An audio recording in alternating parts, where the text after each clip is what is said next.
ఇవాళ చంద్రబాబు నాయుడు గారు మంచి ప్రభుత్వం కాదని అడిగితే మనం చెప్పాలి, ప్రజలే డిసైడ్ చేయాలి. ఓ ప్రభుత్వం మంచి చేస్తున్నప్పుడు చెప్పకపోతే ఈ రఫా గాళ్ళంతా రోడ్లెక్కి మాట్లాడుతూ ఉంటే మనమంతా ఎక్కడున్నామో అర్థం అవట్లే నాకు. ఇవాళ రోజా మాట్లాడుతూ ఉంది, ఎమ్మెల్యే నా కొడుకులంట. అది ఆడదో మగదో ఎవరికి తెలీదు. అది మాట్లాడుతుంటే ఎమ్మెల్యే నా కొడుకులంటే జగన్ కూడా దాని కొడుకేనా అని అడుగుతూ ఉన్నాను నేను. మరి ఎమ్మెల్యే అంటే ఆయన కూడా ఎమ్మెల్యే కదా, చంద్రబాబు నాయుడు గారు కూడా ఎమ్మెల్యే కదా. ఆయన వయసు ఎంత, వీళ్ళ వయసు ఎంత, నా వయసు ఎంత, రోజా వయసు ఎంత?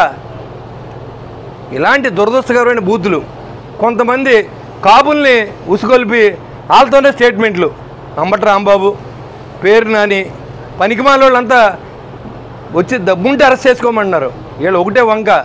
వీళ్ళందరూ ఏమో ఇళ్లలోని ఆడవాళ్ళని తిట్టి, చంద్రబాబు గారిని తిట్టి, కన్నాలేసి, వీళ్ళందరూ ఇవాళ ఏంటంటే కక్ష సాధింపు పేరుతో మేము జైలుకి వెళ్తున్నాం, మళ్ళీ కూటమి ప్రభుత్వం కక్ష సాధిందని చెప్తూ ఉన్నారు.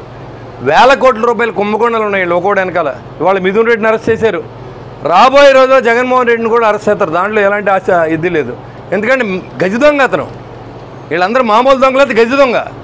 లిక్కర్లో మొత్తం దోచుకున్నాడు, గనులన్నీ దోచుకున్నారు, ఇసుకంతా దోచుకున్నారు, అడవి నుంచి వచ్చిన డబ్బు కూడా అమ్ముకున్నటువంటి ప్రభుత్వం ఇవాళ మళ్ళీ సంవత్సరం అయిపోయిన తర్వాత ఇక్కడ శాసనసభ్యుడు మళ్ళీ రోడ్డెక్కి అంతా మర్చిపోయారు. మనం ఇంటింటికి ఒక ఖాతా పెట్టి డబ్బు లాక్కున్నటువంటి లూటీ చేసిన వ్యక్తి అయినటువంటి కొట్టు సత్యనారాయణ కూడా ఇవాళ మాట్లాడుతూ ఉన్నాడు.